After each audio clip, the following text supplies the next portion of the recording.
Alors bonsoir Karim, merci d'être avec nous Bonsoir. ce soir. Juste avant la projection de ton nouveau film pour la France, j'aimerais juste avoir tes impressions, ce que tu ressens juste avant la projection. Je suis très heureux de venir présenter le film ici. Moi, j'ai eu la chance de venir plusieurs fois au FIF.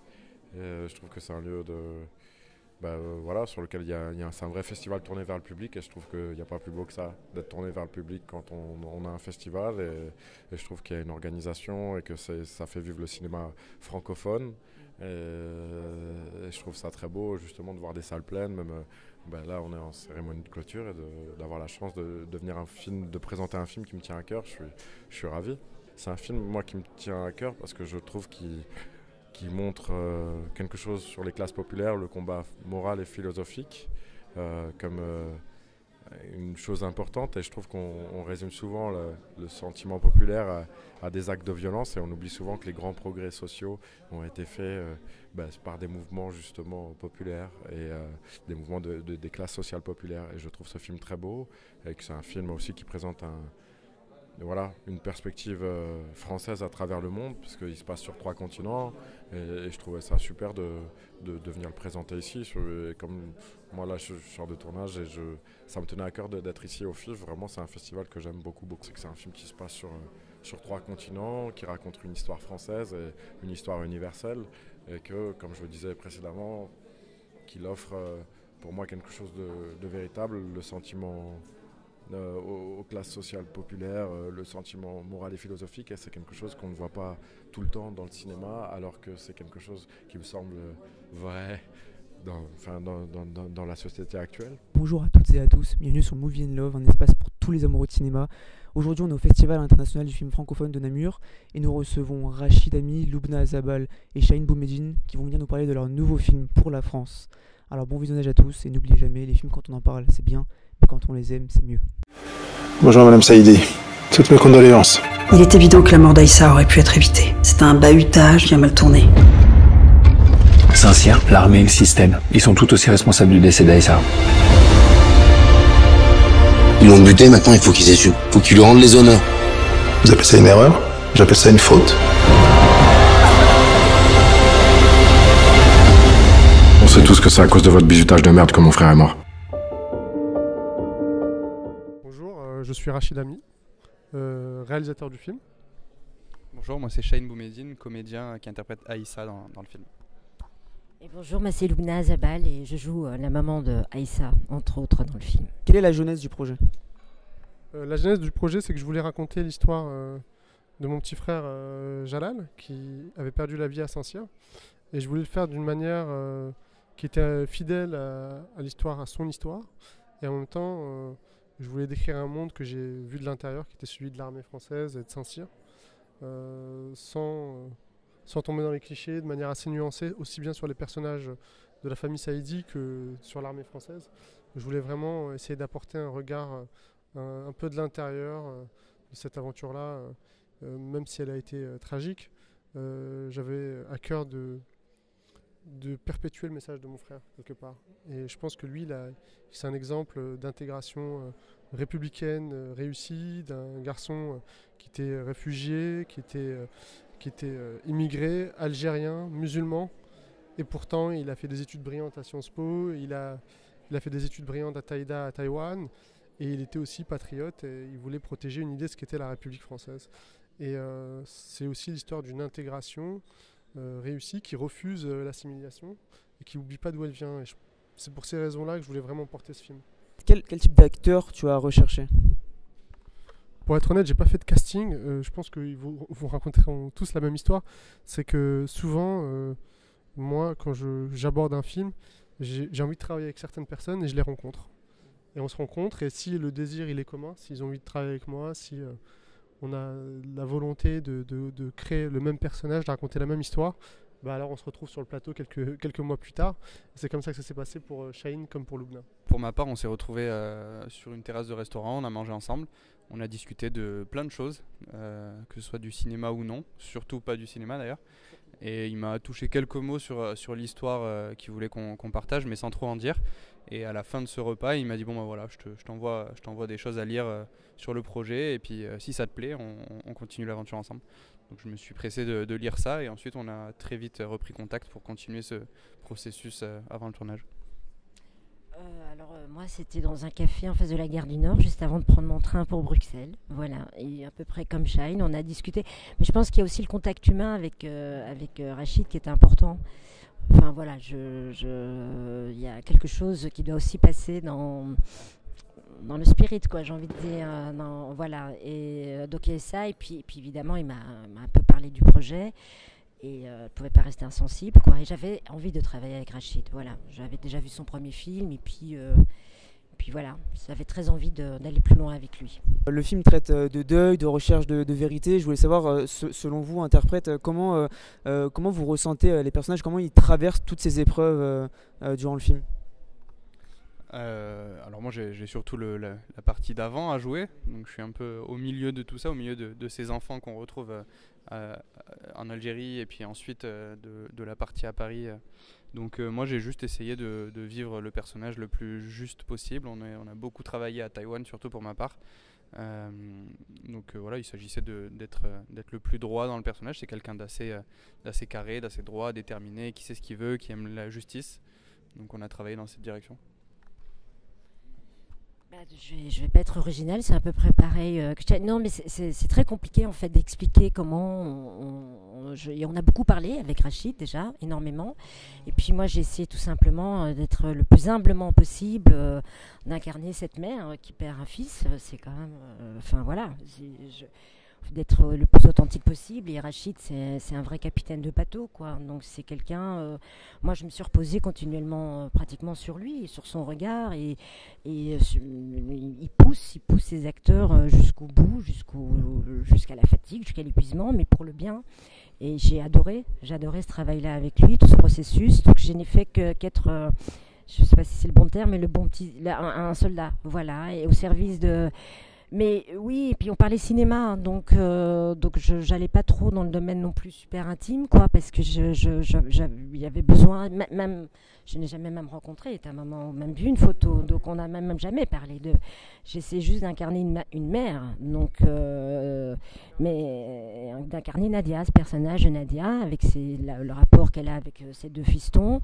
Le rapport qu'elle a eu avec son mari, et tout est écrit, extrêmement bien écrit dans le scénario, donc en même temps tout est là, tout est dans le scénario, et quand on a un bon capitaine derrière, normalement voilà, et après c'est de plonger, quoi. Alors comme dit un peu précédemment, le film est un film un petit peu autobiographique. Je voulais savoir comment tu fais pour ne pas mettre trop de toi-même, trop de soi dans le film. Moi je fais des films, donc l'idée c'était de faire du romanesque, et à partir de cette expérience vécue qui se déroule sur plusieurs années, moi j'essaie de créer un objet romanesque et cinématographique qui fait 1h52, quoi.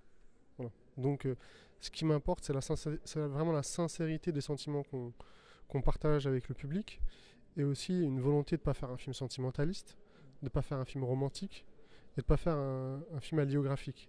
Et surtout d'essayer à chaque fois d'être dans l'instant et de créer un moment de vérité pour que le spectateur soit avec nous.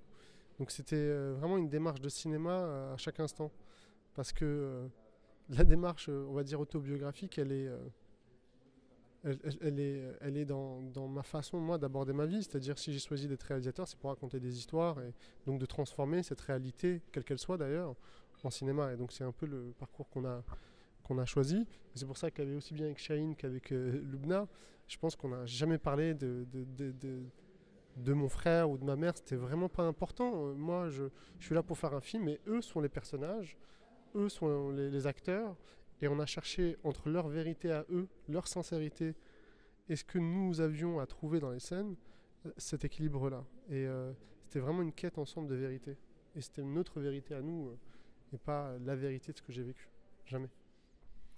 Alors vous avez tous les deux joué dans des projets avec des promesses cinématographiques assez fortes. Je pense notamment à 110 de Villeneuve pour toi, Lubna, ou à Make to My Love pour toi, Shaheen. Je voulais savoir en quoi ce film vous demande quelque chose de différent, oui, quelque chose de différent et d'inconnu par rapport à vos précédents projets. Alors pour ma part, purement pour parler juste de jeu, c'est des choses totalement différentes que les deux personnages que j'ai eu à interpréter. Donc je suis vraiment parti dans un nouveau registre, dans quelque chose que j'avais encore jamais fait au cinéma.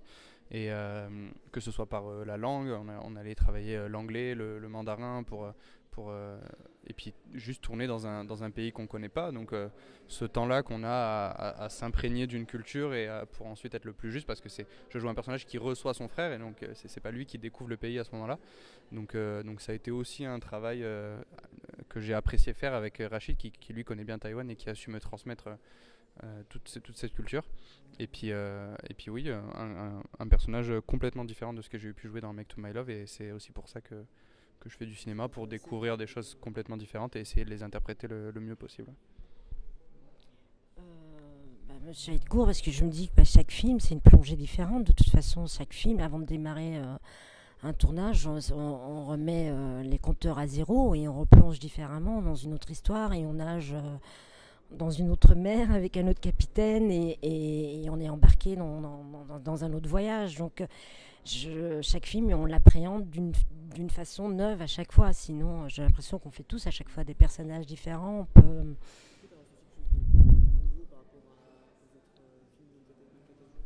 Mais à chaque fois que je fais un film qui me plaît, je ressens quelque chose de nouveau. Le nouveau, c'est le désir que je ressens, comme quand tu rencontres un mec et que tu es amoureuse. Si tu as les papillons dans le ventre. Si, tu vois, c'est un truc de nouveau qui vient vers toi, qui t'attire. Moi, c'est ça, en fait, qui m'attire. C'est le désir, c'est l'envie de plonger dans quelque chose de nouveau, avec d'autres personnages. Voilà, mais je crois qu'on plonge à chaque fois de façon différente. Voilà, tu m'as compris. Je voulais savoir, Rachid, durant chaque prise, alors c'est une question peut-être un petit peu technique, mais pour toi, quel était l'aspect vraiment sur lequel tu te focalisais le plus? Je sais que voilà, un réalisateur metteur en scène va dire je me focalise sur tous les aspects, mais vraiment, quel était peut-être l'angle que tu voulais vraiment mettre le plus en avant? Alors, je vais te répondre. Moi, alors, ça, c'est une question qui m'intéresse parce qu'en réalité, comme le film, quand moi je tourne, je prépare énormément. Donc même techniquement, tout ce qu'on va faire, on sait qu'on va le faire. Et d'ailleurs, je rajoute des choses ou j'improvise des choses en plus pendant le tournage, hein, mais tout est très préparé. Donc techniquement parlant, avant que les acteurs arrivent, je crois que sur tout le tournage, il n'y a eu qu'une fois une mise en place. Qu'une seule fois. Une fois uniquement. Le reste du temps, tout était déjà prêt. Ils arrivaient et on était prêts quasiment à tourner. Ils savaient ce qu'ils avaient à faire et nous, à la technique, on savait ce qu'on avait à faire. Donc ça, je le fais. Si je prépare autant, c'est justement pour avoir du temps pour eux. Parce que pour moi, la chose la plus importante, c'est les acteurs. Interprétation du coup. C'est leur espace à eux, quoi. C'est-à-dire, à un moment donné, voilà, moi, la lumière, elle est faite, les cadres, ils sont décidés, le découpage, on le connaît. Et donc, après, moi, ce qui m'intéresse, c'est de donner du temps aux comédiens pour chercher, pour trouver, pour errer parfois, pour se tromper, pour travailler un peu un aspect du jeu où on est encore un peu, on a des difficultés, voilà. Et c'est vraiment ça le plus important. Et j'essaie de toujours tout faire pour qu'un maximum de choses soient prêtes, pour que nous, on ait un maximum de temps sur le plateau. Parce que comme on n'a pas beaucoup de jours de tournage, voilà, nous, on a fait la France en 19 jours, par exemple. Et ben, en 19 jours, si on a pu faire tout ce qu'on a fait avec autant de plans, c'est qu'à un moment donné, on a tout fait pour qu'eux aient de l'espace. Parce que c'est ma priorité. C'est un luxe pour nous, les acteurs, effectivement, parce que parfois, tu tombes sur des tournages où tu attends 2 ans après la lumière. Et puis, en fait, tu as une prise ou deux pour être juste et pour être bon et pour directement. Et avec Rachid, en plus, il a une exigence qu'on adore.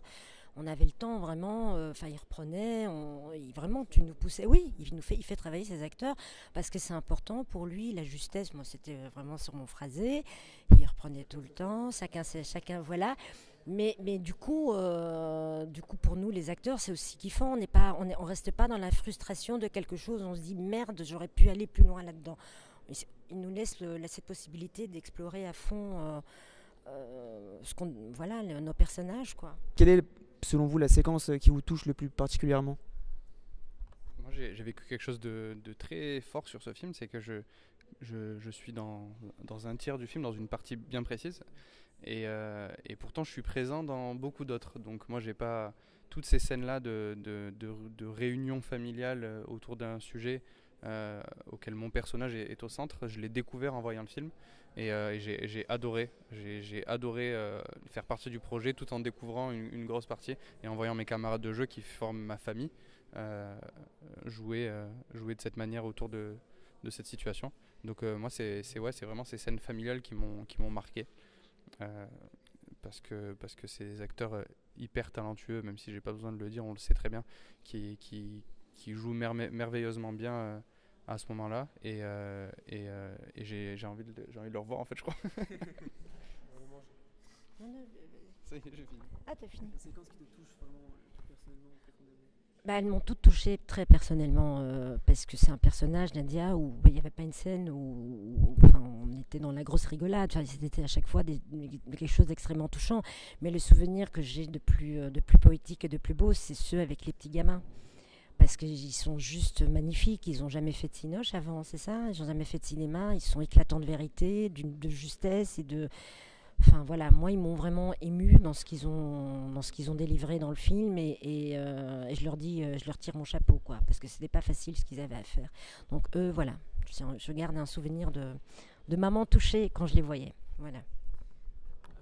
Alors avant-dernière question, j'aimerais savoir, le film traverse 3 continents, c'est un choix assumé. Je voulais savoir en quoi pour toi ça sert le propos d'attachement à un territoire, cette notion de territoire.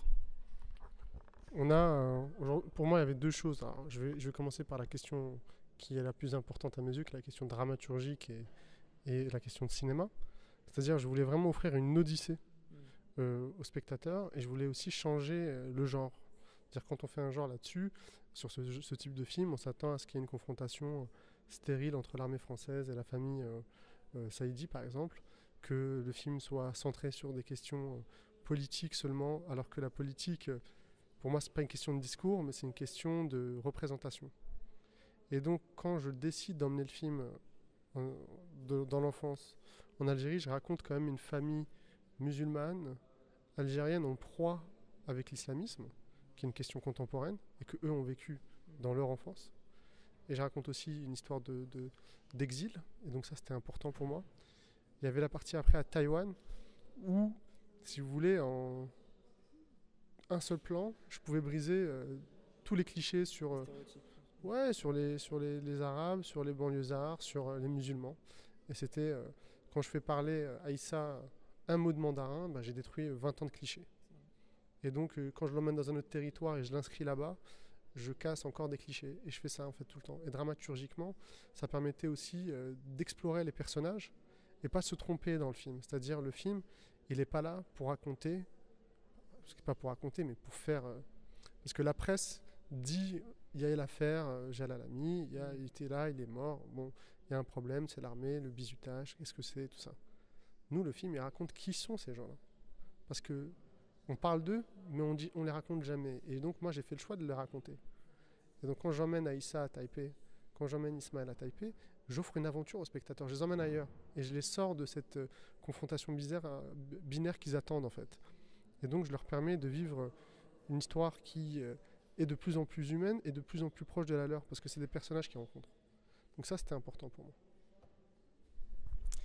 Alors, juste pour conclure, j'aimerais un petit peu que vous nous parliez de l'accueil qu'a reçu le film à la Mostra de Venise en septembre dernier.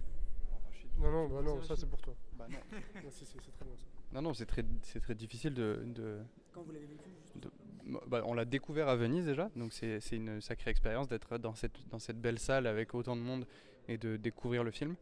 C'était très émouvant, je pense que chacun l'a vécu intérieurement à sa manière et on n'a pas trop extériorisé à ce moment-là, mais c'était un plaisir. Moi j'aime bien, en fait j'ai apprécié ce moment, le fait d'attendre là-bas et de le découvrir là-bas enfin tous ensemble aussi, c'était important de le découvrir ensemble et voilà, c'était une bonne expérience. Oui, je ne vais pas être... voilà. Non, mais la salle était Enfin, c'était classe, quoi. On sentait que la salle était très émue, était avec nous. On a eu une belle ovation, donc on prend ça. On a eu une belle dose d'amour. Le film a... Vous savez, quand il y a une écoute comme ça pendant 2 heures, on n'entend pas une mouche voler, on comprend tout de suite que le film touche et capte. Donc, et c'est ce qu'on a ressenti aussi aux applaudissements. Et nous, c'était quelque chose juste... On était comme des mômes, quoi. C'est juste super classe d'aller présenter... pour la France avec Rachid et toute l'équipe à Venise, quoi. Tu vois, le bateau et tout ça, c'était magnifique, quoi. Donc voilà, c'était génial. Voilà, je voulais vous laisser d'abord. Moi, ce qui m'a le plus frappé, donc c'est Venise, c'est mon festival de cœur, parce que c'est l'endroit où où je suis né quelque part comme jeune cinéaste, avec La Mélodie, c'était à Venise. Et de retourner à Venise avec Pour la France, c'était 10 fois plus fort, parce que je retournais avec une histoire qui était extrêmement intime, avec des acteurs qui n'avaient pas vu le film. Et c'était la première fois là-bas, quoi. Et je peux pas vous dire autre chose qu'il y a une chose qui m'a frappé, c'est comme l'histoire de notre film est telle qu'elle est faite, le fait que ce film qui s'appelle Pour la France naisse ailleurs qu'en France et qui naisse à Venise, ça raconte aussi une histoire sur notre pays, ça raconte une histoire sur notre génération, ça raconte aussi une histoire de malaise qui existe autour de nous.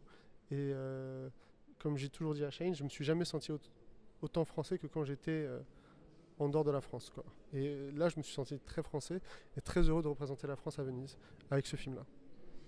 Alors merci à tous les trois. On va finir par la petite tradition ici au Festival de Namur. Donc je vais vous demander de choisir chacun à votre tour une petite question sur le cinéma. Sur le cinéma, tu m'as pas dit. Je crois que c'est sur la météo. Oh, ça c'est dur. Votre film coup de cœur sorti cette année? C'est très très dur. J'ai vu beaucoup de films. Et qu'est-ce que je peux vous dire comme film? Un film coup de cœur, mais cette année. Ouais. Donc c'est compliqué. J'étais en tournage, j'étais en post-prod. Je suis pas. Récemment. Je peux parler d'anciens films que je viens de découvrir. D'accord. Je vais vous parler d'un film que j'aime beaucoup. Quand j'ai découvert Secret Sunshine de Lee Chang-dong, qui est un film coréen, je l'ai vu très tardivement parce que c'était l'histoire d'une mère qui perdait d'abord son mari puis son enfant, donc et qui était en proie à une question religieuse très, très profonde, c'est-à-dire elle découvrait le christianisme à travers la mort de son enfant. J'ai pas voulu le voir tout de suite parce que je trouvais que ça pouvait me polluer dans la fabrication de Pour la France. Et c'est un film qui m'est resté très fort en moi, qui a laissé une grosse empreinte. Et c'est vrai que Lee Chang-dong, je pense que c'est un des réalisateurs contemporains les plus créatifs et les plus humains, quoi. Il est dans un cinéma très, très, très proche des personnages, très proche des gens. Et c'est vrai que ce film-là m'a beaucoup marqué. Merci. À toi, Chéline.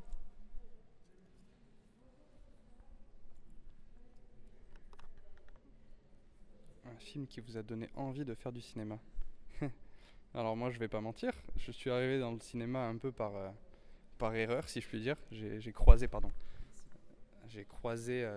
Keshish dans les rues de Montpellier et c'est comme ça que c'est parti.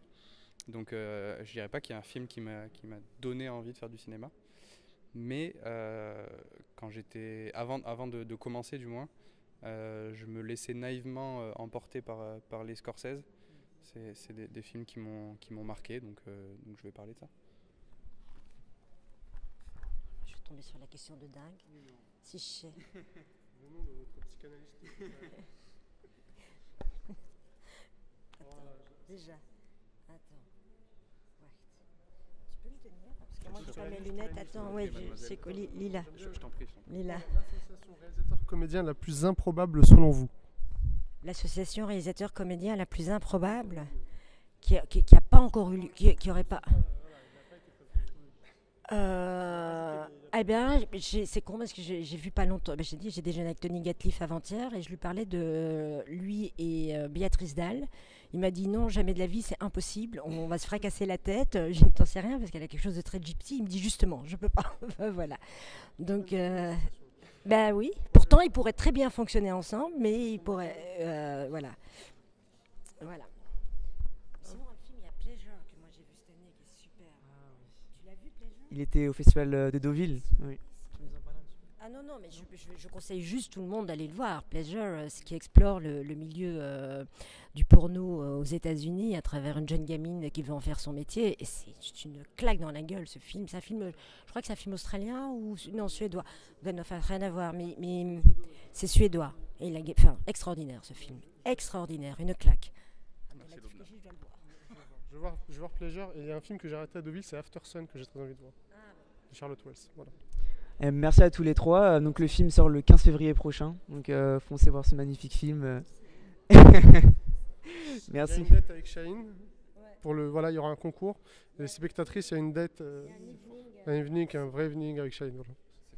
Il y a un speed dating de la nuit entière. Ça sera coupé.